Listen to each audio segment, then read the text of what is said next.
จิตที่มีพลังแล้วมันก็ประสบผลสำเร็จดีนะสิ่งที่คาดหวังอย่างมันก็สมหวังได้ครับในการทำงานครับอันนี้มาเสริมท่านพระครูตะกี้นะครับ ผมให้เสริมหนึ่งตะกี้มันค้างผมฟังอยู่ครับตอนนี้พระครูเปิ้นอาจจะอธิบายละเอียดครับผมเกี่ยวกับยกตัวอย่างตะกี้ว่าคุณปอทฤษฎีที่ถึงแก่กลับไปเนาะครับที่ว่าอันตายไปเสี่ยงเงินเป็น30 ล้านก็ช่วยมาได้นะครับเนาะครับเสี่ยงเป็น30 ล้านแต่หมดนะแต่ข่าวลงอันเนาะครับโอ้โหดูแล้วเงินเนี่ยช่วยตรงนั้นช่วยให้มีชีวิตต่อไปบ่ได้ใช่ไหมครับแต่ช่วยอำนวยความสะดวกได้ครับนะครับยังได้ถึงที่สุดละนะครับยังลูกหลานญาติมิตรก็ยังพอใจแล้วที่ได้เยียวยารักษาเต็มที่ครับผมเพียงแต่บ่ฮื้อติดบ่ฮื้อยึดว่าเงินเป็นนายเท่านั้นเองครับนั่นนะครับเพราะว่าเงินเป็นของนอกกายนะครับใช้อำนวยความสะดวกในร่างกายนี้ในโลกธาตุนี้นั่นนะครับแต่กี้ท่านมาได้อู้ถึงต่อว่าพอเมื่อตายไปแล้วนะครับในปรภพปรโลกนี้ท่านอาจารย์เคยได้ยินอันที่พราหมณ์ถามก่อนพราหมณ์ถามพระพุทธเจ้าว่าอะไรพราหมณ์ถามว่าข้าแต่พระองค์ผู้เจริญนี่นะครับสัตว์ทั้งหลายที่ตายไปและสู่ปรภพปรโลกทางหน้าเนี่ยเป็นอยู่ด้วยเหตุใดอยู่ด้วยเหตุใดนึกออกครับนึกออกว่าพราหมณ์เมื่อถามว่าข้าแต่พระองค์ผู้เจริญคนในโลกนี้ถ้าตายไปเนี่ยในปรภพปรโลกเนี่ยสัตว์เหล่านั้นอยู่ด้วยกินด้วยดำรงชีพอยู่ได้อย่างใดที่เกี่ยวกับที่อันว่าคนตายไปแล้วจะได้บุญทำบุญกับคนที่ล่วงลับไปแล้วจะได้ก่อยประมาณนั้นค่ะไม่ใช่ครับตรงนี้ไม่ใช่ตรงนี้หมายว่าถามว่าคนที่ตายไปแล้วเขาไปอยู่ได้อย่างไรปรภพปรโลกนะสัตว์ที่ตายแล้วเนี่ยเดี๋ยวผมอู้สักหน่อยท่านพระครูจะเข้าใจท่านจะเป็นคนจะนึกได้ที่พระเจ้าบอกว่าดูก่อนพราหมณ์นั่นนะครับในปรภพปรโลกไม่มีพาณิชกรรมอย่างนึกออกครับไม่มีเกษตรกรรมนะครับ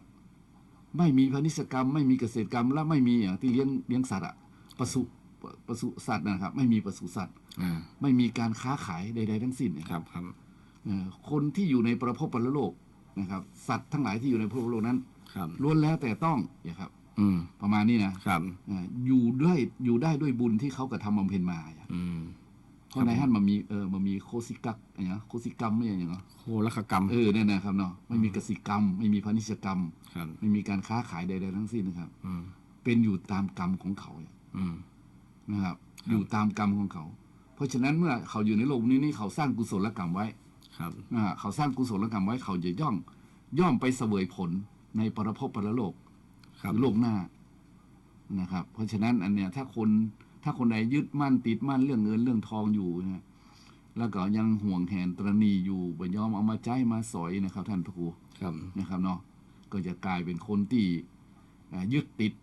นะครับแล้วใจมันก็จะติดเมื่อใจติดแล้วนะครับใจติดแล้วมันพองแผ้วเนี่ยมันสดใสนี่นะครับมันจะห่วงทรัพย์สมบัติเป็นผู้สมเฝ้าทรัพย์เป็นผู้สมเฝ้าทรัพย์เพราะจิตมันเศร้าหมองเลยครับมีภาษีบทหนึ่งแล้วครับยกตัวอย่างอจิเตนะครับจิตเตอสังนิเถปฏิกังขายนะครับจิตเตสังกิริเถทุกติปาติกังขาจิตเตอสังกิริเถสุกติปาติกังขานะครับถ้ามันเศร้าหมองมันผ่องใสเนี่ยครับมันก็ไปสู่ปรภพปรโลกได้เพราะฉะนั้นเรื่องเงินเรื่องทองนี้สมตะกี้นะครับว่าเขาใช้ได้มันในโลกมนุษย์นี้เฉพาะร่างกายเนื้อนี้อำนวยความสะดวกให้มันใครได้รถก็ซื้อรถที่มันเนี่ยมันใครได้โทรศัพท์ก็ซื้อมันใครบ้านก็ซื้อมันนะครับมันไปใครเดินนอนโรงพยาบาลดีๆแล้วก็ซื้อมันไปครับและส่วนที่เหลือ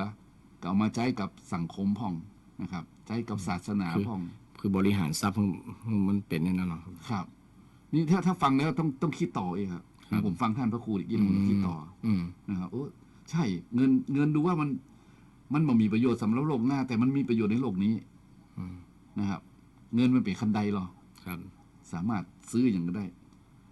กำลังมันนักนะครับท่านพระครูกำลังของทรัพย์นี่นะครับผมมีเงินอยู่สมมติผมมีบทสมมุติละผมแปลงไอ้ห้องน้ำนี่นะผมแปลงห้องน้ำนี่นะครับผมจ่ายให้ศาลาไป10,000นี่เนาะปรากฏว่าศาลาเนี่ยไปซื้อทั้งหินทั้งเหล็กทั้งทราย10,000นี่นะ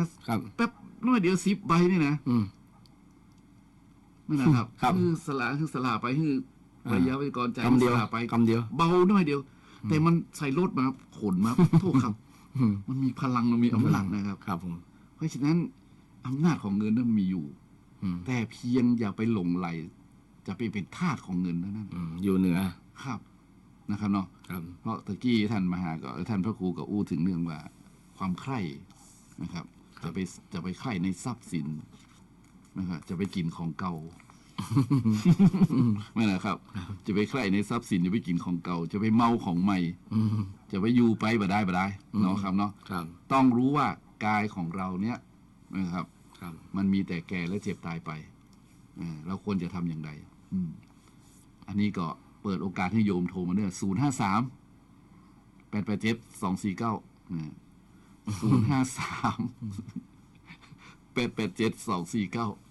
นะครับ ผมมีปัญหาถามท่านมหาหน่อย ครับ ผมจะถามว่ากินเท่าไรไม่รู้จักอิ่ม นี่ผมอยากถามเนี่ย อ๋อโอ้เป็นกรรมเก่าผมจะหู้กันเลย มูกับ กินเท่าไหร่ นะกินเท่าไรไม่รู้จักอิ่ม อาจารย์เฉลยไหมผม บนธนัต ครับบัฒนัทหรอก โอ้ กินเท่าไรไม่รู้มันเป็นกิเลสมาก็ มันได้หลายอย่างเนาะ ครับ อย่างพญามัจจุราชเนี่ย ครับ กินมนุษย์ ยังการเวลานี่ ครับการเวลาเนี่ย ครับ คนเกิดมากี่ล้านปีละ อืม นะครับ ครับ ก็ว่าหันพญามัจจุราชจะยุดกินคน อื เนาะ ม นะครับ อันหนึ่งคือมัจจุราชในบ่อิ่มเลยกินคน นะครับ กินตลอด แล้วอันที่สอง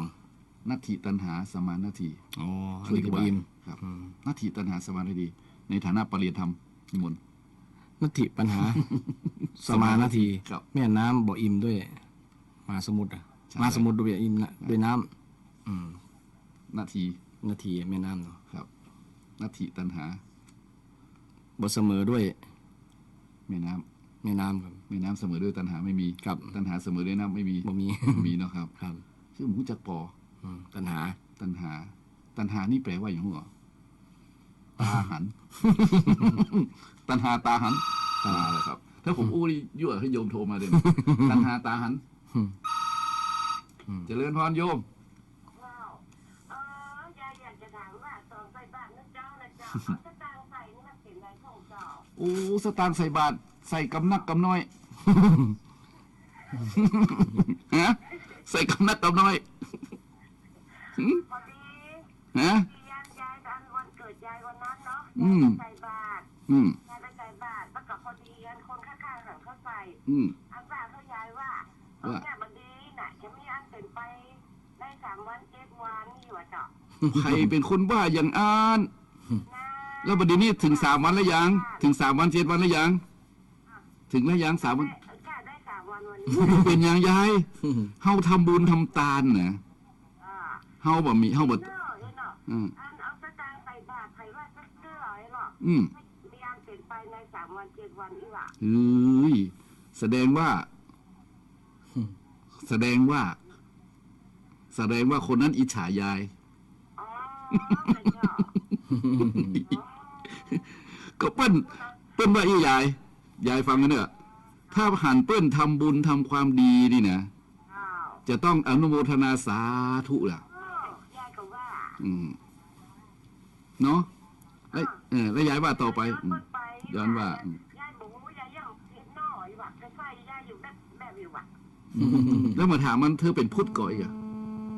แต่แกจะใส่ยายเลยเนาะ อ๋อใส่กระยายน่ะ เนาะ อือฮึ อยู่ไว้ใส่กับ2 คนเลยเนาะ อือฮึอันนี้มันเป็นปัญหานะยายเนี่ยเนาะ จ้า เป็นปัญหาแล้วยายมีความสงสัยกะ จ้า สงสัยว่า ยายอยากมาถามรายการที่ออกมาเดียวนี้แม่งก็เจ้า เม่นแล้ว รายการสด วิวเลยที่มันดังวิว ปิดวิวก่อนก็ได้เนาะปิดวิวก็ได้ตอบเดี๋ยวนี้ตอบทั้งหูยายใจมือถือก็ว่าใจเบอร์บ้านโทรมานี่ มือถือเลยเนาะ อ่ะต่อเสียงสตังค์หน่อยเนาะ ฮะ เสียงสตังค์หน่อยเนอะ มันเป็นยังเจ้า อืม จังกระไดจังมันเจ้า อันนี้ยายใจถึง อาชีพให้เขาคุยอยู่ได้มาคาใจ อยู่ที่ไหนเนี่ยยาย อยู่ประแดดเจ้า อ๋อ ตาแดด อำเภอเมืองนี่เองค่ะ เมืองสถาวัดกกลางนะเจ้า สาธุคืออียายคือเปิ้นยังมีความเข้าใจกันทุกๆพิษเนาะ เจ้า เรื่องปัจจัยทายทานนี่นะ เจ้า อันสมัยโบราณนี่นะอู้ถึงเรื่องเก่ากันเนาะแต่ฟังมาเนี่ยสมัยโบราณแต่ก่อนนี่ตู้เจ้าเฮาก็ดีนักบวชเฮาก็ดีนี่เปิ้นบ่ได้อยู่ประจำอารามวัดวาอย่างเดียวนี่นะและสมัยนั้นมีการเดินทางเนาะมันจะมีวัดมีวาเนาะแล้วก็เงินทองเนี่ยมันเป็นเปิ้นห้องว่าเ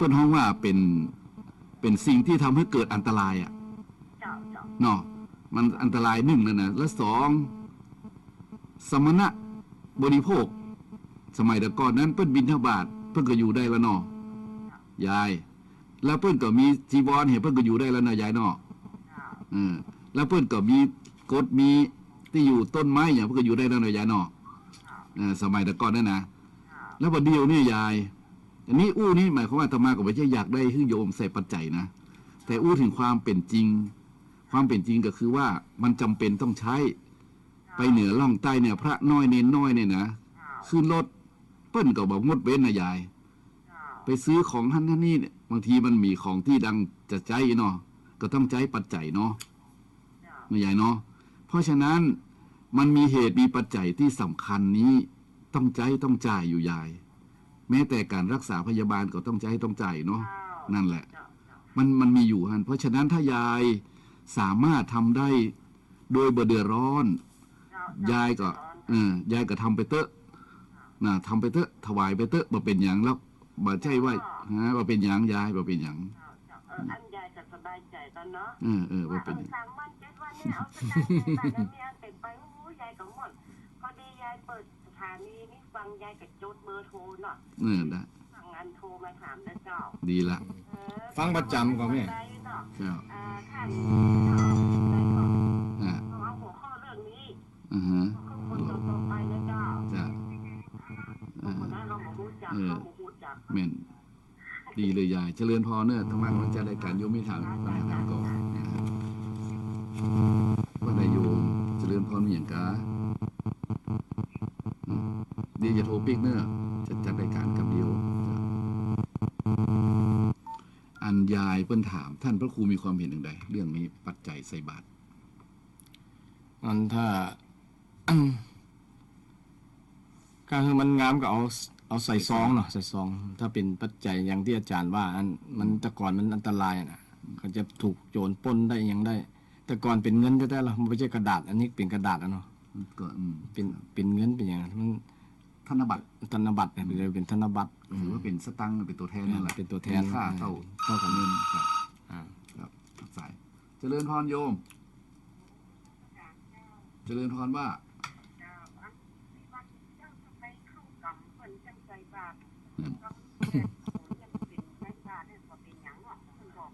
บ่เป็นอย่างยายคืออี้ยายลองว่าต่อไปรอว่าเปิ้นใส่บาตรอย่างเข้ากรรมมันก็แล้วเป็นได้แถมบาทแรกบาทแรกใส่ปัจจัย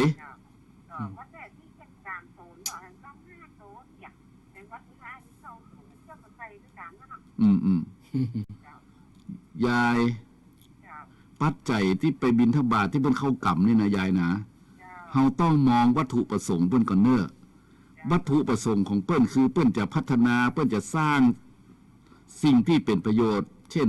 ศาลากากำแพงก็อย่างนี้เนาะเพื่อเข้ากรรมเนาะเปิ้นก็บอกว่าเอาเน้อบาทแรกนี้ขอเป็นปัจจัยเน้อคือทุกคนเนี่ยจะหารายได้สมทบทุนมันเป็นจิตสาธารณะถ้าถามว่าบาปไหมมันบ่ใช่บาปมันเป็นบุญแต่มันเป็นวิธีการมันเป็นวิธีการเท่านั้นยายโยมใช่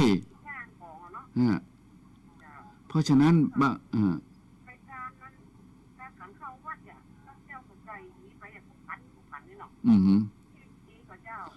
อู้ยาย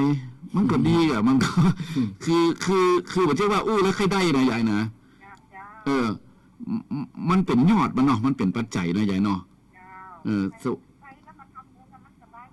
ใช่ฮะใส่คู่ขันฮะตมาเกิดฮะแม่นแล้วตมาเกยออก96ตอนนี้9696ตอนนี้ย้างไปเพราะเครื่องกำลังบริการใช่ เป็นยาใจเนี่ยหรอก ยาใจเนาะ ใจดีใจบ้านอ่ะ อืมเปิ้นนึกว่าเรายายเสียงเสียงก้องเสียงกองเสียงมองต่ำเข้าอ่ะเสียงตู้เจ้าเต้ทำนี่นะ เจ้า มันบ้านเฮาเมืองเฮามันเป็นอี้เนาะ เจ้า มีเสียงก้องเสียงกองเสียงมองต่ำเข้าเสียงตู้เจ้าเต้ทำมันกู้กันมากับแผ่นดินนี้เมืองละยาย เจ้า นี่ เจ้าไปเนี่ยมันฟังทำเนาะ อืม ทำมันวันนั้นเนี่ยเข้าภาษาเนี่ยมันใจตลอดอ่ะเกี่ยวกับฮับทำเนี่ย อืม ทำมา อืมหืม ไหนเกี่ยวกับสองเนี่ย อืมหืม ฟังเนี่ยนะ เนี่ย เดี๋ยวถ้าบอกได้ฮับของใส่ด้วยเพื่อน อืมอืม มันอะ ใส่ไปเลยอ่ะ อืมอืม แต่ว่าวันที่เจ้าบอกค่อยปูค่อยฟ้าไปโอ้จ้างบุญนี่นะจังหันเสีย อืม เนาะ อืมหืม เจ้าก็ต้องแก่หัวแล้วเนาะ อืมหืม จ้างบุญไปตลอดเนี่ย อืมหืม อ่อนเป็นใหญ่แล้วเนาะ อืมหืม อ่อนจะจ้างนี่เราก็ไปอ่ะ อืมหืม ไม่ต้องได้ก็ไปอ่ะ อืมหืม เดี๋ยว นั่นแหละ ขอบคุณนะจ้านมัสการ ยายอยู่แถวไหนเอ่ย อ๋อจะสารปี ดีเลย เสียงชัดเจนเนาะดีละสาธุ สารปี จ้าโอ้เปิ้นนี่กับวันค่ำคืนหุ่งนะเนี่ย104.5นี่นะสตอฮะ เจ้าจะไปฟังโอ้มาแต่จังอันเก้าหกนี่มาได้แหละพุทธเหงานะ อ๋อเหงาก็นี่หมุนมา104.5เนี่ยบังเหงาละบังเหงา มันก็ม่วนเหมือนอย่างเหมือนทำเนาะ ใช่ฮะมัน จะมีไปไหนไหนแกบ้านใครเหลือได้ละ อ๋อไอ้เจ้ายายเฮ็ดดีแล้วเนอะอนุโมทนาเธอเนอะสาธุ053-887-249ตอนนี้อาตมาภาพพระครูพระชัยคุณ และท่านพระครูสิริอมรพิรักษ์กำลังอยู่ที่หน้าโทรศัพท์ หน้าจอ ตอบปัญหาญาติโยมห้องคุยกันได้โยมมีปัญหา แต่สาระที่โยมถามมานั่นก็ดีฮะตรงเป้าดีบางคนเพิ่นก็มีไอ้อย่างที่มันตังยิดอยู่ในใจเรื่องปัจจัยเนี่ยเรื่องสตังค์นี่นะ นะครับเนาะ ครับผม บางทีทุกเจ้าอู้เนี่ยเหมือนกับว่าอยากจะได้ของโยมอาตมาขอบอกจริงๆเลยว่า จริง ๆ แล้วพระทั้งหลายเนี่ยมันจะเห็นแก่ลาบอามิตรสินจ้างเท่าไรนะครับ ครับโดยเฉพาะคนที่พระที่เปิ้นนี้แล้วเปิ้นจะเข้าใจอะแต่หมายความว่าการใช้จ่ายนั้นมันมีอยู่นะครับ ความเป็นจริงมัน ความเป็นจริง ครับ ท่านพระครู ต้องใช้จ่าย ครับเนาะ อย่างวัดวาเนี่ยก็ต้องมีเรื่องใช้จ่าย อืม ถ้าญาติโยมบ่ถวายปัจจัยก็อยู่บ่ได้ละ อยู่ได้ อืม อยู่ได้แต่หมายความว่ามันก็จะกระท่อนกระแท่นพ่อง ครับลำบากอะนะ ลำบากพ่องนะเพราะว่ามันเป็นปัจจัยไง ครับ ปัจจัยแปลว่า สิ่งที่เอื้ออำนวย นะครับเนาะ ครับ สิ่งที่เอื้ออำนวยอ่ะนะครับสิ่งที่เอื้ออำนวยมันก็มาเป็นอย่างโยมถวายความสะดวกสบาย เพราะฉะนั้นญาติโยมที่ใส่บาตรแล้วเนาะได้ใส่ปัจจัยไปก็ตั้งจิตอธิษฐานเนาะบางคนก็คิดนักบางคนก็บ่คิดนัก แต่ขอให้มีใจเป็นกุศลนักๆนะครับเนาะ ครับผม ใจกุศลนี่ช่วยได้อารับกินเต้าใดมันจะอิ่มนะก็คือพระยามัจจุราช อ๋อ นะครับเนาะพระยามัจจุราช และก็ตัณหาของคน ตัณหาของคนที่มัน ตัณหา108นะกัน ตัณหา108 ผมซึ้งกรรมพันกรรมแล้วครับว่า ผมซึ้งนะครับ มันบอกว่าตัณหาของมนุษย์คนเฮาเนี่ย ต่อให้ฝนมันตกลงมาเนี่ย เป็นเพชรเป็นพลอยไม่นะครับ ครับ สายฝนที่ตกมาเนี่ยเป็นเพชรเป็นพลอยเป็นทองคำนะครับ มันก็มานำใจแบบเทียบเท่ากับความอยากของมนุษย์ แต่เพื่อนว่าลึกซึ้งกว่านี้นะ อันมันจะเข้ากับว่ากินบ่ป้ออันเดียวกันก็หรือว่ากินบ่อิ่มเนี่ยกินบ่ป้ออันเดี ค ย รั ว บ กัน กินมาอิ่มนะมันถึงหูจะอิ่มแล้วมันไฟบะอิ่มเชื้อครับ มันจะมี กรรมที่เขาเขียนในตลปัดอะเวลาไปสวดศพเนี่ยกินบ่ป้อขอบ่ได้ไงกูเมืองรุ่งเรืองในโลกเนี่ยนะ กิน มันเป็น พอพยามุจจราช นะครับ ครับ พยามุจจราชเนี่ยนะแม่ครับมันกินเท่าไหร่บุญจะอิ่มเนี่ยกินบะปอ ครับ นะครับ บ่ป้อ กิ มัน น บะป กิน อ กินอย่างถนนหนทางเนาะกินดินกินทรายกิน อันนั้นก็ นั่นไง ปออยู่ ป้อเลย ปออยู่ปอประมาณนะ ประมาณนั้น คือเฮาถ้าเราเข้าใจหลักธรรมแล้วเราอย่าเอามาเทียบได้ครับเนาะเพราะว่ากินหมูจากอิ่มนี่เนี่ยพระเจ้าเพิ่นสอนที่ใดครับ มัตตัญญูตาสทาสาธุ อ๋อ แม่นะครับ ครับ กินอย่างที่ว่าไปกินนะคนเขากินกี่ทางท่านว่า กินทางตา กินทางหูนะครับ กินทางจมูก กินทางปากนะครับเนาะ 6 ทาง กินทางกายนะครับ ห้า ทาง ทาง สายนะครับ เจริญพรโยม เจริญพรว่าจะไหนชอบใจ ตานี่เพิ่นวิจัยพิจารณาเนาะเพราะที่คนตามไปแล้วเพิ่นจิตใจอยู่ที่มันดีบ่ดีเนี่ยมันก็อยู่ที่ตัวเฮาเนาะเจ้า ถูกต้อง งานใส่บาตรไปแล้วมันจะไปคิดอะไรอย่างเนาะ ถูกต้อง แต่มีคนมาว่าเขาเปิ้นมาได้เปิ้นเลยเว้ยอีกคลิกใจ เพิ่นอีกกลิใจเพิ่นแบบตามแบบสิ่งใดนี่นะ บ่ใจ เจ้าก็ดึกแปลกเจ้าก็ฟังจะลืมกันนะโทรมาที่นะ อ๋อกะ ก็ตามรับ เป็นประจำมันค่ะ แล้วยายว่าใดมีความเห็นว่าใดเนาะ เจ้าว่ามันเฮาตามไปแล้วเนาะมันเฮาเหมือนเฮาเอาอย่างไหลลงล่องน้ำเนาะมันจะปิ้งขึ้นมาก่อนเนี่ยของแต่ถ้าเฮาจิตใจสบายใจเฮาตามด้วยสบายใจมันก็ผลลัพธ์ก็จะได้เป็นของเฮาเองมันก็จะ บุพเจตนา อย่างเขาตามคือพ่อแม่อย่างความจริงพ่อแม่เขาจะมีไหนบอกว่าเขาตามความสบายใจนั่นบอก แม่น การถ้าพ่อแม่บอกความจำของทุกเจ้าได้กินมดเลยทุกเจ้าตัวนั้นประเทศเนาะนั่นตัวนะเวลาอย่างใหม่ๆนี่นะคนได้กินมดอ่ะคนเขาได้เป็นตัวหาพ่อหาแม่ต้องซื้อมาตามคือทุกเจ้าความจริงแม่พ่อแม่คนได้กินมากินมาโอ้ยเนาะแต่ทุกเจ้าจดมดต้องลงแล้วเจ้าก็แค่รู้ว่ามันก็ใจมันก็แม่น ก็เป็นธรรมดาของคนนะเนาะเราอยากจะคือสบายใจเอาประการไปเลยดังนั้นทุกเจ้าวันไหนเขาต้องพิจารณาก่อนนั้นตัวเขาว่าเขาจะขั้นตามอะไรอย่างเงี้ยถ้าเขาขั้นตามอันนี้บอกเขาก็ตามเลยนั้นเราก็ต้องไปคิดเนาะอย่างนั้นเขาบะมีอย่างใส่บาตรเป็นก่อนเจ้า แม่น พระทุกเจ้าเนาะมีอย่างใส่บาตรเขามีปัจจัยเขาก็ปัจจัยไปเลยเขาว่านุโมทนาเขาก็ได้บุญละเป็นก่อนเจ้า แม่นแล้วแม่นแล้วอันที่คนตาเนี่ยบางคนคนตาแล้วคนคิดหาของเก่าคนคิดหาของตาน่ะใจไม่คิดอ่ะมันก็ไม่ได้อ่ะได้บุญเลยนะ เพิ่นยังมีห่วงเนาะเพิ่นว่าตัดยังบ่ขาดเนาะตัดยังบ่ขาดเตื้อเนาะคือยังยายสาธุเจริญพรยายก็มีความเห็นของยายว่าใดครับท่านพระครูตะกี้ว่าจะอู้หลักการตามในที่อาจารย์เริ่มเห็นได้อู้ว่าไปก็ตะกี้เห็นว่าส่วนหนึ่งอ่ะมันมีองค์ประกอบว่า1ของดี2คนดี3ใจดีเนี่ยตามอย่างเนี่ย1ของดีต้องบ่ไปลักของไผมา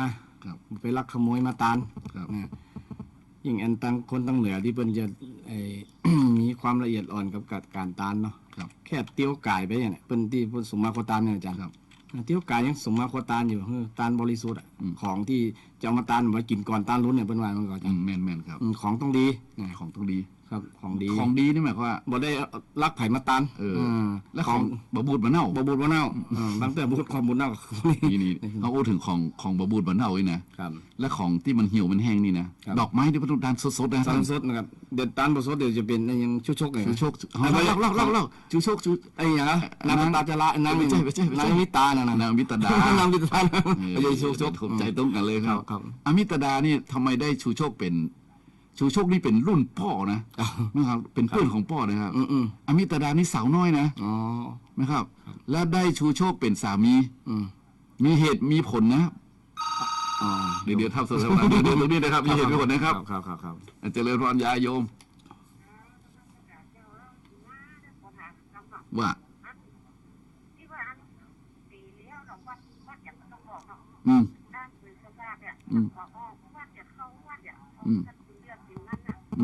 ไผเดือดอันนี้สภาที่ก็ออกนะเพราะว่าทุกเจ้าก็ใครได้เงินเพราะว่าทางการนี่ของเลือดของโยมอ่ะเจ้าอ่ะไม่ได้ไอ้อย่างไว้เนาะงานไปเลี้ยวกันเนาะอันนี้บอกขอวิจารณ์เฮ้ย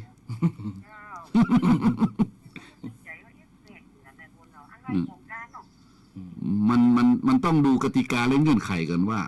เขาจะทำบุญเพื่อสิ่งใดเขาประสงค์สิ่งใดก็ต้องอู้กันก่อนเอาฝากไว้หน่อยเดียวยายฟังไว้เนี่ยถ้าอยากจะได้เงินเข้าวัดห้ามตามกล้วยสลากเอาอีกไหมเพราะกล้วยสลากนี้จะต้องเอาแบ่งหุ้นปุนส่วนกันมันเป็นสลากหรอใช่ไหมเอาอีดีเลยชัดไหมถ้าอย่าตามเข้าวัดก็ตามป้าป่ากะกะถินกะเนาะต้นเงินไกเนาะถ้าตามกล้วยสลากแล้วมักจะไป มักจะไปกันไว้เนาะอันอู้ตรงๆเนาะอันต้นใหญ่ๆยอดหนาๆเด้อยายเนาะจะเอาเข้าวัดให้หมดนี่ถ้าอู้ถึงมันถูกไหมมันถูกไหมเนาะก็ต้องกึดเอาคนเดียวเนี่ยถูกหรือเปล่าไอ้เนาะแต่มันอีกคลิกใจอยู่ยายใช่ฮะเพราะฉะนั้นถ้าอยากจะได้เงินพัฒนาวัด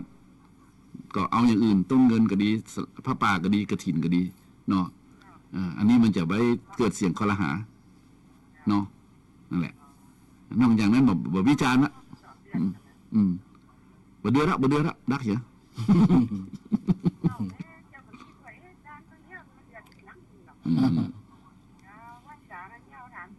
เจริญพรเน้อโยมยายครับนางอมิตดาว่าไงครับ ได้สามีอายุเต้าป่อโอ้เฮาดูแล้วก็ตลกแต่ในโลกนี้ไม่ใช่บังเอิญคำว่าบังเอิญแบบมีแม่ครับ มันจะมีเหตุและปัจจัยเหตุมีผลมีปัจจัยเนาะถามว่าคืออย่างกรรมเก่ากรรมเก่านิมนต์เล่าผมก็จำไม่ค่อยได้ละโอ้ตะกี้ยังว่าตาม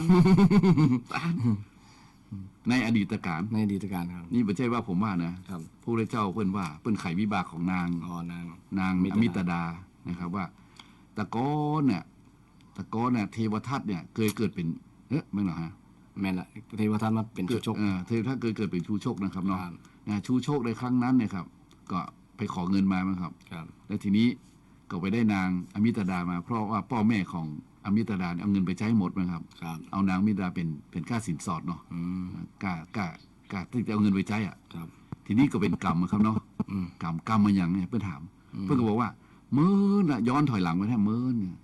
นางอมิตดาไปกับเพื่อนไปกับฝูงไปกับมิตรสหายไปงานเล่นงานนักขัตฤกษ์อีกนะครับเนาะเป็นมีงานไหว้พระงานอยู่ประจำปีเนี่ยครับเดี๋ยวไปเอี่ยวกันตามภาษาสาวรุ่น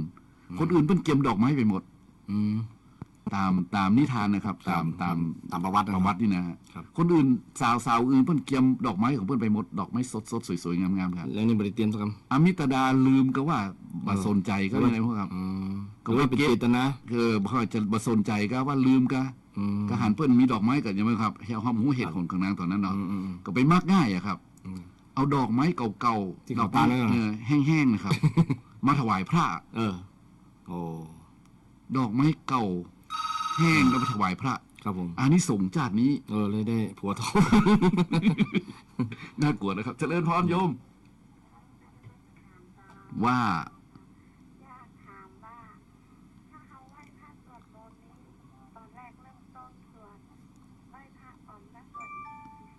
อรหังแล้วก็นะโมอิติปิโสดีมากๆตอบได้เลยทันทีว่าดีมากๆบทพาหุง9 บทนี้คือบทพระเจ้าชนะมารอ้างอิงถึงคุณของพระพุทธเจ้าที่เคยชนะอย่างต่างๆมานะโยมนะโดยสัจจวาจานี้เอตินะสัจจวาจานี้ขอชัยมงคลจงบังเกิดมีแก่ข้าพเจ้า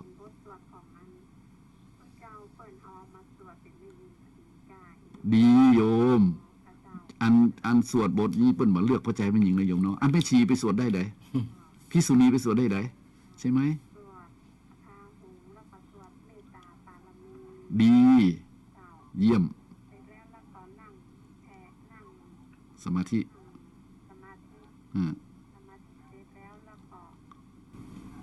แผ่เมตตา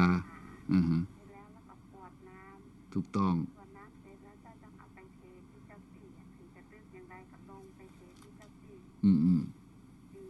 ดีกะต้องบอกเลยนะบอกเจ้าที่เลยนะสาธุเจ้าที่เจ้าแดนเจ้าแต้นดินกีวันนี้ข้าพเจ้าสร้างบารมีอีเนี่ยจงได้รับกุศลผลและบุญนี้ตัวอีเนี่ยนั่นแหละนะไม่ใช่คำเล่นนะคำแต้นะว่า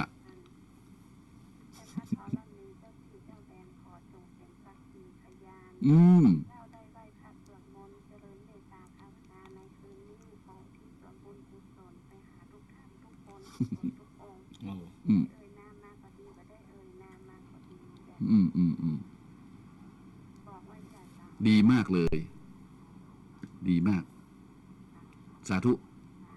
เนาะเนี่ยทำมาเมื่อไรยังอยู่แถวไหน สาธุคนเด็ดสะกอยนอ บ้านอย่างงู้น บ้านอย่างเอ่ยพอบอกได้ไหมอ๋อสาธุดีแล้วทำไปตัวเนื้อทำไปเรื่อยๆแล้วจะเห็นผลนะเนาะคนไม่เห็นเทวดาเห็น อย่างอื่นไม่เย็นแต่ใจเราเย็นนะโยมนะ ก่อนที่จะสวดนั้นเขาว่า อืม ขออัญเชิญเทวดา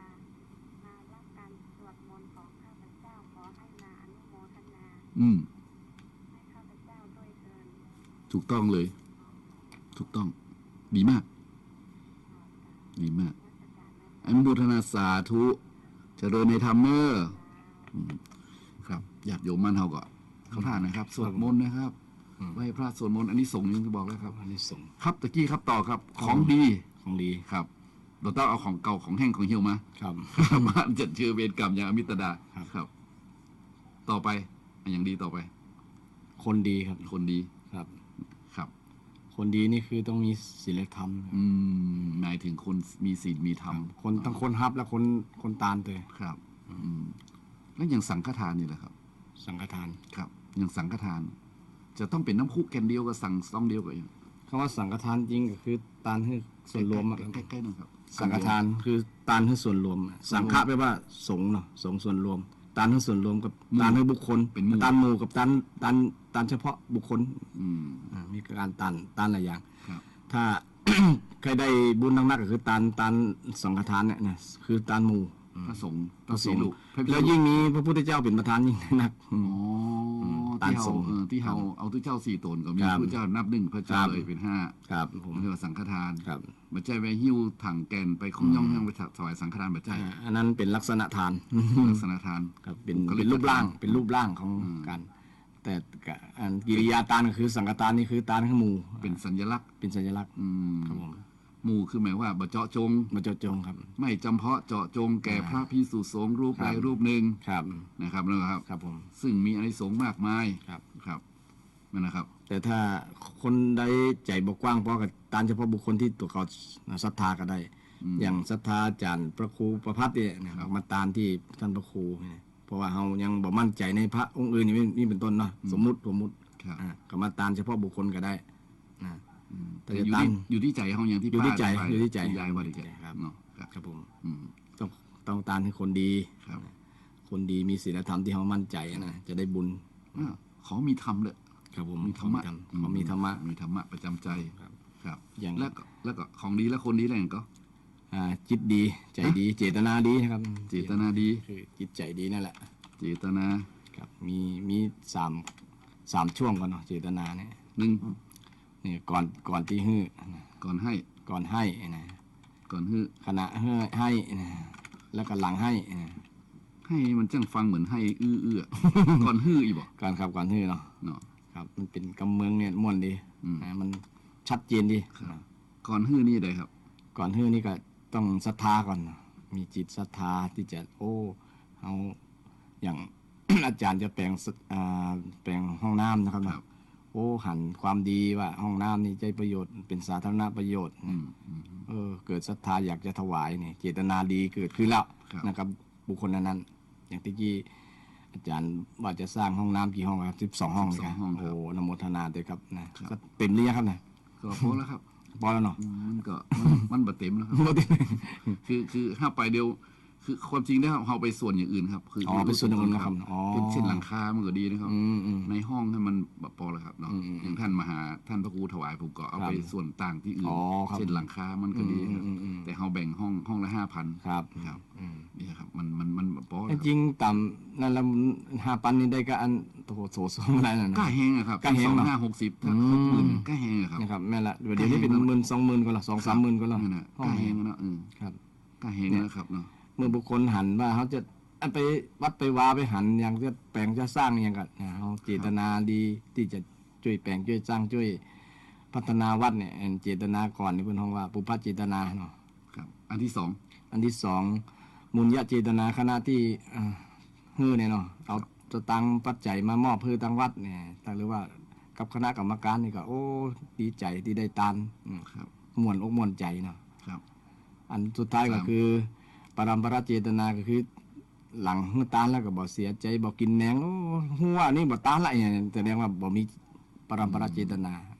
คือไปกินแหนงมื้อล้นเนี่ยมีส่วนหนึ่งคนเฮากินแหนงมื้อล้นอย่างกินตาลเจาะจงเขียนจืดประดับตัวโอ้หันของตัวเก่าไปวางที่เล็กข้างล่างก็ บ่สบายใจประมาณนั้นนะตาลคือส่งไปแล้วนะครับ ตาลคือวัดไปแล้วนะ แต่มันก็เฮาต้องระวังตัวเอง ครับแม่นละ ศรัทธาตัวเอง ก็ต้องอันมันเป็นนัดเป็นความเนี่ยต้องดูอยู่ที่เจ้าอาวาสตู้หลวงเนาะเพิ่นจะดูแลอัน ครับต้องก้อยเก็บก้อยเมียดของ ครับ เพิ่น แม่น ของเพิ่นมีค่ามีราคา บางครั้งมันไปวางเคลเคราคายังบ่ได้ตันเก็บตันเมียนบ่ได้นะ มันไปจมละ จมแล้ว เราก็ต้องดูสองอย่าง ครับ ดูว่าผู้เจ้าเพิ่นประทานกาเนาะ แต่เดี๋ยวนี้ก็มีปัญหาเกือบทุกวัดที่หมู่คนที่มายืมเนาะเป็นคนหนึงแล้วคนมาส่งคนหนึงอ่ะคนที่เอามาส่งเนี่ยเนี่ยเคลเคราว่าเป็นภาระของทุกเจ้าเก็บก็มีบางวัดนะครับ มันมีกันทั่วไป ครับแล้วทั้งคนที่เป็นเจ้าภาพที่เคยตานโต๊ะเก้าอี้อหย่างต่างๆ ที่เป็นครุพันธ์ละหูพันธ์หมดนี่เนี่ย เป็นบ่สบายใจบ่ม่วนใจเนี่ยเลยจะเป็นเข้าลักษณะที่ว่าตานแล้วบ่มีเจตนา ครับ ปรัมปราเจตนาครับ ฮัลโหล อันนี้เป็นลักษณะขององค์สมบัติในการตานถ้ามาครบทั้ง3ประการนี้ก็จะทำให้ได้บุญยิ่งเต็มเปี่ยม ตอน ที่ นี้ จะ เรา ได้ จะรายการวิทยุอยู่นะมีการ หนึ่งของดีนะคือของที่จะมาตานนะเป็นของดีบริสุทธิ์ คนดีก็คือคนมีศีลธรรม มาเลย ธรรมะ มาเลยเนี่ยเรียนที่หลวงพ่อใช่ สามก็คือเจตนาคือจิตใจดีเนี่ยทั้ง3อย่างองค์ประกอบ3อย่างนี้เป็นหลักของการตานเนี่ยญาติโยม ผมเปรียบเทียบอีกได้ก่อน ครับผม เหมือนเปิ้นแห่ต้นพระป่ามาเนาะ ครับผม ตอนเปิ้นแห่ลูกบ้านเปิ้นตีกล้องฟ้อนลำมาเหรอ บุพเจตนาเหรอ โอ้ครับเนี่ยแหละ เนาะชัดเนาะ ชัด ตีกล้องแห่กันมาเลยครับ ติวระยะทางเป็นกิโลมา ครับครับ นะครับ นั่นก็ได้ครับนั่น นั่นเนาะ ครับ เจตนาดีบางกรณีแห่มาหรอ ครั ยิ้ม บ แย้มแจ่มใสมาถึงวัด อ่า ถวายอิมานิบยังพันเต ครับ นะครับปังสกุระจีวรานินะครับถวายผ้าป่าไปถวายไปแล้วก็จิตใจแช่มชื่น เบิ นะ ก ครับ บานเนาะ พระพุทธเจ้าว่าสาธุ อืม ศรัทธาทั้งหลายโอ้สาธุครับ ครับเนี่ย นี่ครับ พร้อมด้วยเจตนา3เลยครับ จะ เนี่ย ทำเนาะครับ ครับ ยิ้มแย้มแจ่มใสปิ๊กบ้าน โอ้ ม่วนอกม่วนใจ นั่นน่ะเจตนา3 ครับเนาะครับ ครับได้บุญนักขนาด เป็ นั้น นหลาย ครับ อัน ก็ นี้ เข้าใจเรื่องของตาล ครับผม แต่ส่วนมากก็จะเข้าใจดีแล้วครับเดี๋ยวนี้เพราะว่ายุคนี้มัน บ่อยเนาะ อู้บ่อยแล้วก็หนังสือก็ออกนักครับ อืม แต่เพียงแต่ว่า เรื่องธรรมะที่เขาอู้นี่นะครับ มันเป็นอะไรที่ทำให้คนสบายใจเนาะ ครับผม อย่างเช่นว่าเขาหู้แล้วเนาะกินบ่หู้จักปอยนั่นนะครับ ค เนาะ รับครับ ขอบ่ได้ ครับ อันยังขอบ่ได้ โอ้โหหลายอย่างก็ขอให้รอมันเมื่อนเนี่ยได้ ขอบ่ได้ ขอให้บ่แก่เนี่ยนะ อืม ได้ก็ครับ ขอขึ้นบ่แก่ ครับ ขอให้บ่ตายเนี่ย ขอเมื่อบ่เจ็บ ขอ ขอ ให้บ่ เมื่อ เจ็บ บ่ตาย ขอให้บ่ตาย ขอให้คนฮักอยู่มันเมื่อนคนฮักกัน คือสามีภรรยาอย่างของฮักของหวงทั้งหลาย เรื่องนี้นิมนต์วิสัชนา อันที่ขอบ่ได้พระเจ้าเพิ่นว่าได้ครับอันขออันอย่างพวกที่คนเขาขอบ่ได้ โอ้อันในส่วนนี้ยอมรับว่า มันได้หลายอย่างนะเช่นขออย่าให้เฮานี่ขออย่าให้เฮานี่อย่างนะผมเต้าที่นึกออกเนาะ ครับ ขอให้เฮานี้จงมีชีวิตอยู่อย่างยืนยาวนานเนี่ย อ๋อ นี่ขอบ่ได้นะ อืม นะครับขอให้ทรัพย์สมบัตินี่อยู่กับเฮาเมินๆเนี่ย ครับอ๋อ นั่นนะครับ แม่น นั่นนะฮะ ครับ ขอบ่ได้นะเนาะ ครับ ขอให้ตายแล้วเนี่ยขึ้นสวรรค์เนี่ย อืม ขอได้กันฮะ ขอบ่ได้เนาะ ครับ แล้วญาติใดดีเนี่ย ขอบ่ได้เนี่ย ทุกสิ่งทุกอย่างนั้นมันเป็นเรื่องการขอแต่เป็นเรื่องการที่ผลจะให้บ่คือพุทธศาสนาพุทธเจ้าไม่ได้สอนให้คนขอ สอนให้คนกระทำ คนกระทำครับ นะครับ ถ้า ลงมือ ถ้าทำไปแล้วมันจะได้เองคือลงมือทำ ลงมือทำครับเช่นอยากรวยก็ต้องทำรวย เอาเดี๋ยวผมถาม อยากได้ก็คือลงมือทำมั้ยเหรอ ครับ ถ้าศาสีเนี่ยลงมือปฏิบัติศีลเนี่ยมันได้อย่าง โอ้ได้หลายอย่างครับ นี่เห็นไหม ได้ เนาะ อย่างครับ ครับ ครับคือตามก็ได้ถ้าศาศีลได้อย่างพ่อหนึ่งเนี่ย ครับ ต้องลงมือทำนะครับ ลงมือทำ หนึ่ง การรักษาศีลหนึ่งได้สูงได้สวยได้รวยได้รอด ครับนี่สูตรเลยเนาะ ครับสูตรเลย อันยังสูง คือสูงด้วยศักดิ์ศรีของความเป็นคนนะสูง ด้วยคุณงามความดี อืม ปกตินี่ศีล ศีลจะเป็นเครื่องวัดว่าคนกับสัตว์มาแตกต่างกันนะเป็น อืม คือจะสูงกว่าสัตว์เดรัจฉานทั้งหลาย หมาย ก็เลย ความว่า ถ้าคนบ่มีศีลก็บ่แตกต่างอย่างกับสัตว์ เออ ครับศักดิ์ศรีของคนอยู่ที่ศีลเนี่ย ครับ ก็เลยว่าสูงด้วยศักดิ์ศรี สูงในศักดิ์ศรี ครับผม ถ้ามันมีศีล ก็บ่มีศักดิ์ มัน ศรี มีศักดิ์บ่มีศีล บ่มีศีบ่มีสง่าราศี เป็น ต้องลงมือทำก่อน ต้องลงมือท ต้องลงมือรักษาศีล ำครับผม จึงจะเป็นศักดิ์เป็นศีล ครับผม บัจจัยไหว้วอนนอนขอศักดิ์ศรี ครับ นั่นนะครับ ครับ อืม ศักดิ์ศรีจะมาต้องทำเองคือลงมือรักษาศีล ครับ ศีศักดิ์ศรีจะมาเอง อืม ความเชื่อจะมาสุขภาพจะมา อืม ความดีครอบครัวจะอบอุ่นจะมา อืม แล้วคนเชื่อถือจะมาเครดิตจะมา อืม อืม อืม เพราะรักษาศีลบ่ต้องไปขอร้องมันก็มาคนเดียว มันไปต้องขออ้อนวอนขอให้ นิมนต์ เกิดเด้อนะอันนี้เป็นอานิสงส์ ของการรักษาศีลอย่างในปีนี้เนาะ มีพระบัญชาของ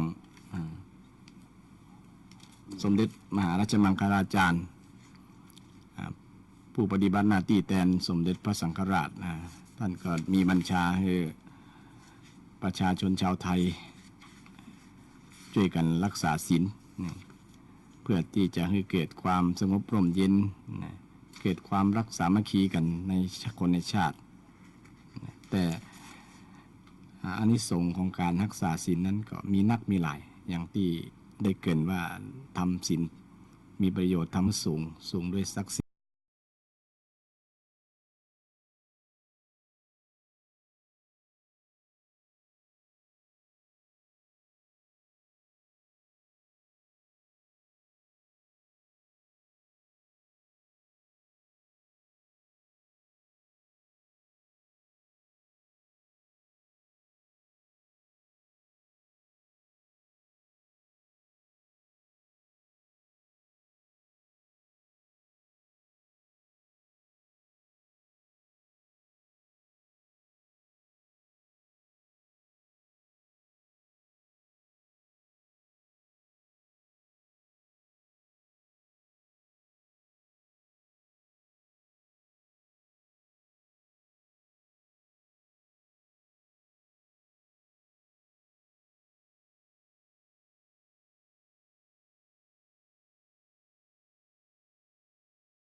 เป็นความจริง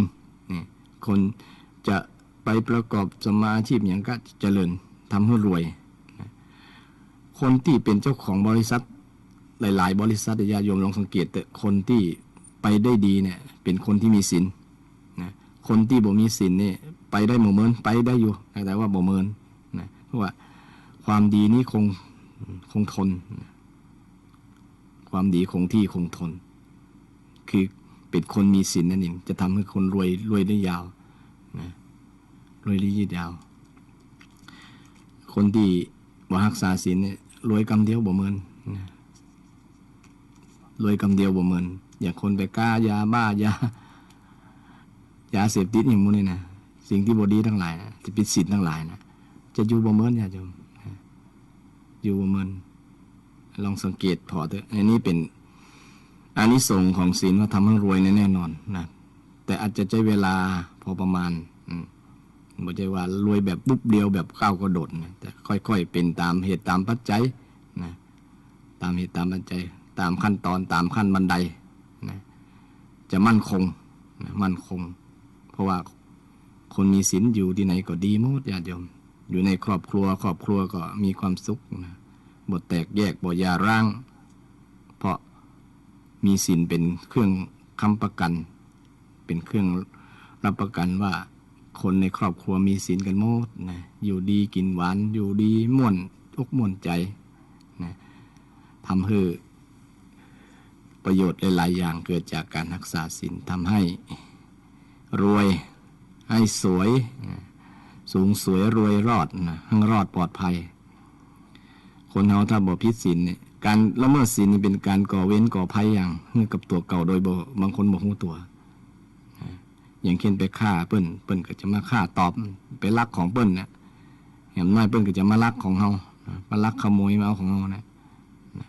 ที่บางครั้งเนี่ยเฮาประสบกับตัวเก่าของเฮาอย่างมันโดนของคนนั้นลักคนนี้ลักนั่นแหละอดีตชาติที่เฮาทำมาญาติโยมส่วนหนึ่งเอา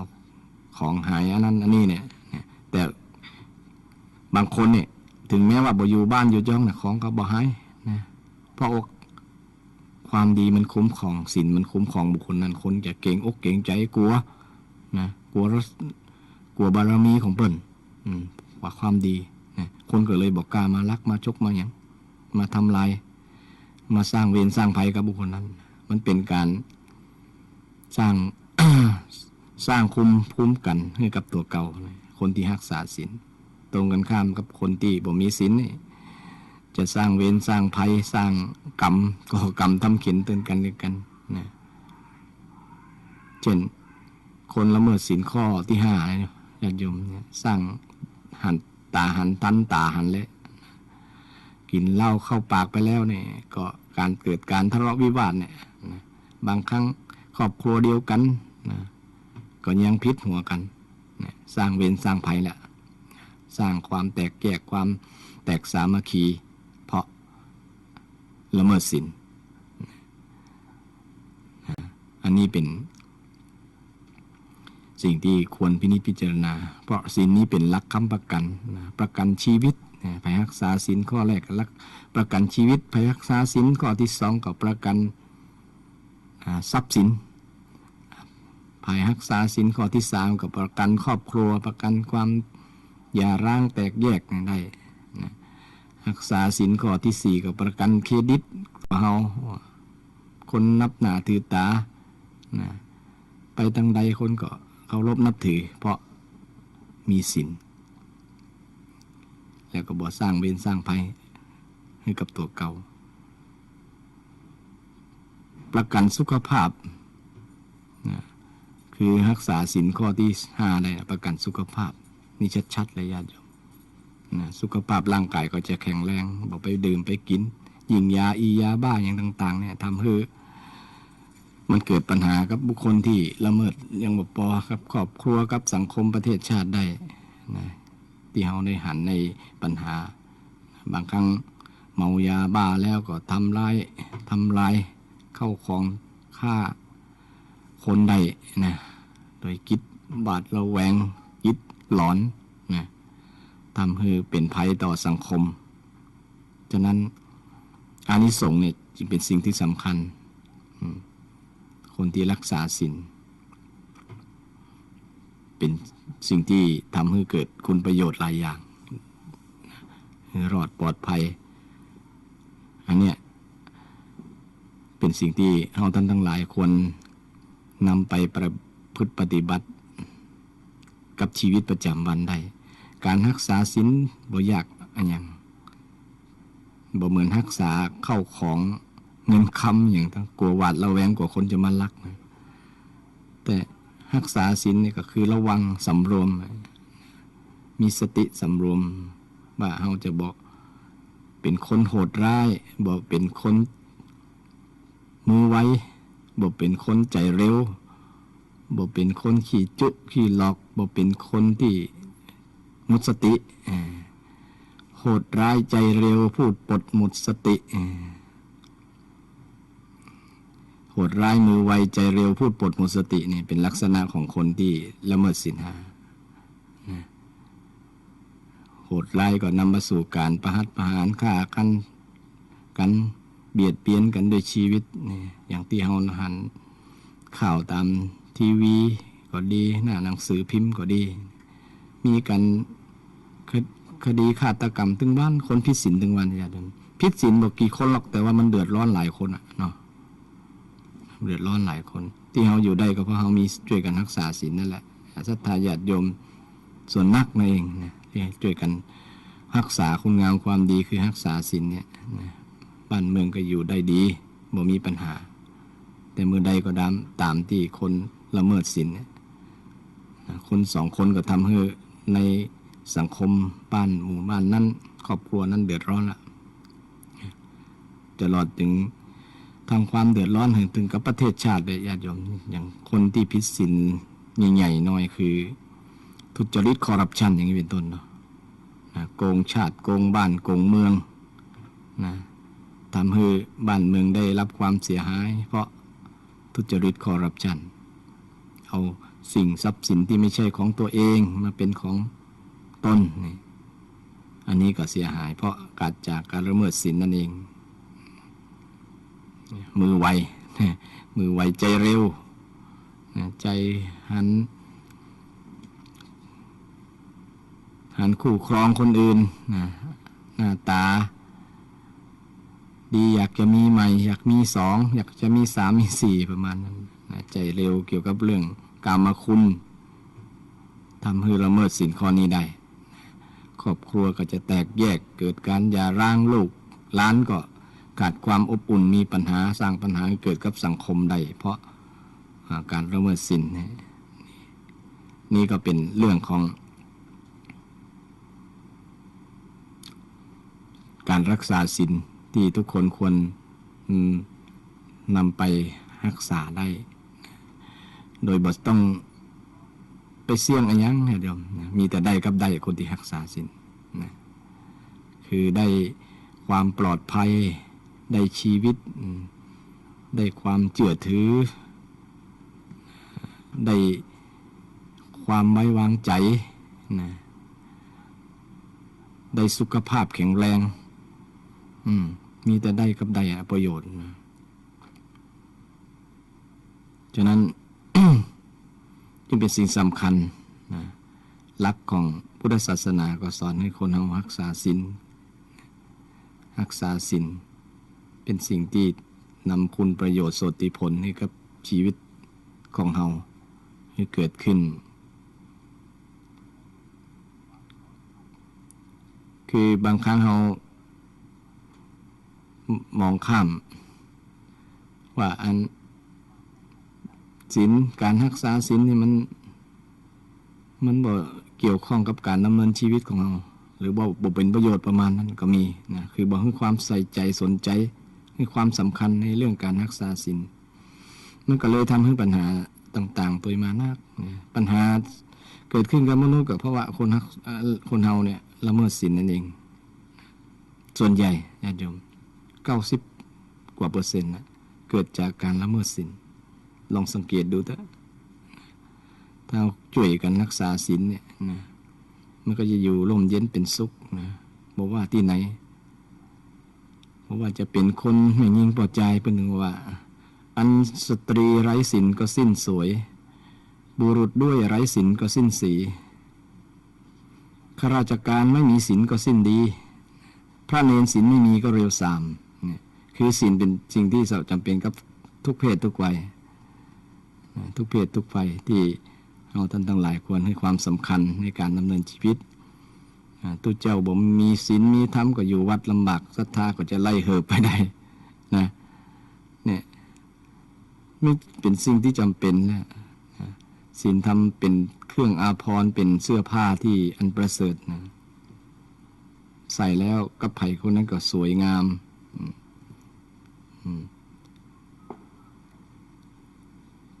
สีลังอภรนังเศรษฐังนะศีลเป็นอาภรณ์อันประเสริฐศีลเป็นอาภรณ์อันประเสริฐคือทำให้คนนั้นเพราะว่าจะเป็นเพศใดอยู่ในวัยไหนใส่แล้วก็งามมุดบ่เหมือนกับเสื้อผ้าอาภรณ์อย่างอื่นก็จะมีตกรุ่นตกสมัย ใส่แล้วก็งามอยู่แต่กับบุคลิกกับบุคคลนั้นๆแต่ศีลนี้ใส่กับบุคคลใดบุคคลนั้นก็จะงามนะที่ว่าศีลมีอานิสงส์ทำให้สวยนะเป็นอาภรณ์ที่งามทำให้คนงามนะน่าชื่นชมบุคลิกดีอันนี้เป็นอานิสงส์ของศีลเป็นสิ่งที่ดีสำหรับคนที่รักษาศีลอานิสงส์ศีลจะคุ้มครองบ่ให้เดือดร้อนบ่ให้เกิดความเสียหายมีแต่สิ่งดีเกิดขึ้นกับชีวิตแล้วก็ศีลก็จะเป็นคุณธรรมหลายๆอย่างที่จะทำให้เกิดอภัยมีศีลฉะนั้น อยากจะฝากกับศรัทธาญาติโยมช่วยกันบอกลูกบอกหลานที่จริงคนฟังเทศน์ฟังธรรมก็ส่วนมากก็มีศีลอยู่แล้วอยากศรัทธาที่ฟังรายการธรรมะเนี่ยเป็นคนที่รักษาศีลโดยบริบูรณ์อยู่แล้วแต่ว่าอยากจะฝากมือกับลูกกับหลานนะอาศัยการ บอกต่อไปว่าช่วยกันรักษาศีลลูกหลานนะจะทำให้สิ่งดีงามเกิดขึ้นในชีวิตบ้านเมืองจะสงบร่มเย็นนะช่วยกันรักษาศีลเนี่ยบ่ต้องได้เสี่ยงสักบาทละนะ เป็นการทำบุญอย่างได้อานิสงส์ใหญ่สูงการรักษาศีลฉะนั้น ศีลธรรมทั้งหลายเนี่ยเป็นสิ่งที่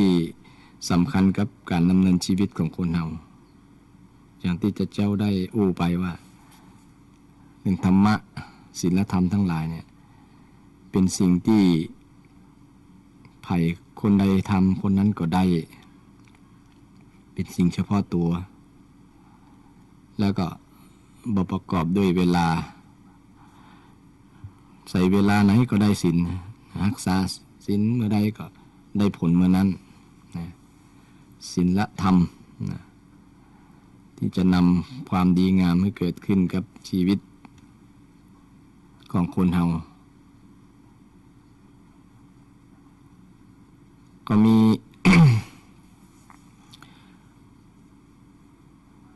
หลายๆที่หลายๆแห่งที่เกิดความขัดแย้งความแตกแยกสามัคคีทั้งหลายความบ่เป็นน้ำหนึ่งใจเดียวกันส่วนหนึ่งก็มาจากการบ่รักษาศีลที่ทำให้สังคมเกิดความแตกแยกแตกสามัคคี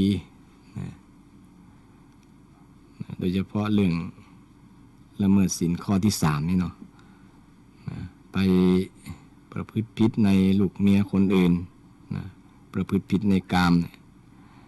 ทำให้สังคมแตกแยกได้ครอบครัวแตกแยกไปโดยเฉพาะบุคคลที่มีเจ้าของบุคคลที่ฮักที่หวงของคนเหล่านั้นไปประพฤติผิดกับลูกเมียของเพิ่นเนี่ยก็ทำให้เกิดปัญหาตัวมานักคือละเมิดทุกข้อเป็นปัญหาทั้งนั้นญาติโยมนะเป็นปัญหาเป็นความทุกข์ที่เกิดขึ้นกับบุคคลทำและองค์กรเกิดปัญหากับคนที่อยู่รอบข้างครอบครัวสังคมประเทศชาติใดเป็นสิ่งสำคัญที่เราควรพิจารณาควรย้อนศีลธรรมนี่เป็นสิ่งสำคัญในการดำเนินชีวิตแท้ที่จะทำให้ขจัดปัดเป่าปัญหาทั้งหลายที่มันเกิดขึ้น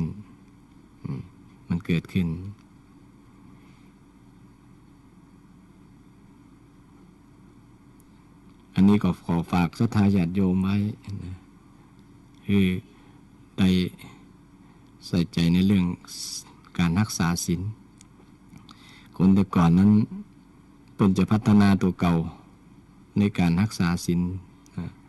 คืออยู่บ้านก็รักษาศีล5มาวัดก็รักษาศีล8ในช่วงเข้าพรรษาเพื่อเป็นการพัฒนาขึ้นเรื่อยๆศีล8ก็มีการอดเข้าอดอย่างเป็นต้นนะครับมาฝึกนะว่ากินข้าว2 คาบก็อยู่ได้เป็นต้น ฝึกการอยู่แบบเรียบง่ายบ่นอนที่นอนอันนุ่มอหยังนี่บ่ประดับประดามาลาคันที่เลยนะบ่ตกแต่งก็อยู่ได้นะอันนี้ก็เป็นศีลเพิ่มสูงขึ้นแหมนะพัฒนาตัวเก่าคนแต่ก่อนเพิ่นทำได้แต่เดี๋ยวนี้ก็ยังมีบางคนทำได้อยู่นะศีล8แต่มีอาจบ่ฮู้โดยจำนวนว่าจะมีเปอร์เซ็นต์เท่าใดนะแต่คิดว่าคงจะน้อยกว่าคนแต่ก่อนเพราะว่ามันด้วยเหตุด้วยปัจจัยหลายอย่างนะที่เราจะมารักษาศีล8ได้นะโดยสภาพสิ่งแวดล้อมต่างๆบ่เอื้ออำนวยก็มีนะบางครั้งก็เกี่ยวกับสุขภาพร่างกายพ่องนะทำให้รักษามาจำศีลอุโบสถศีลยากลำบากแต่ถ้าเรารักษาอันศีล8บ่ได้ก็แค่ขอศีล5นะศีล5ก็เป็นศีลประจำเป็นนิจศีลของเราอยู่แล้วนะจะทำให้ชีวิตเนี่ยของเราดีขึ้นแน่นอนญาติโยมยกตัวอย่างคนที่รักษาศีลแค่ข้อเดียวกับรักษาศีลได้ดีแล้วเช่นเดี๋ยวนี้เขามีปัญหาอันเกี่ยวกับสุขภาพของเขาเกิดจากการดื่มหรือว่าเสพสิ่งเสพติดทั้งหลายเนี่ยมันทำให้เกิดโรคภัยเนี่ยเนาะหมอบอกสั่งแล้วก็บ่เชื่อหมอก็บ่เชื่อหมอก็ยังเอาอยู่คือละเมิดอยู่นะละเมิดหมอยังบ่พอยังละเมิดศีลนี่นะศีลด้วยทำให้ปัญหาเกี่ยวกับสุขภาพ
มันอู้ชาวบ้านเนี่ย ครับ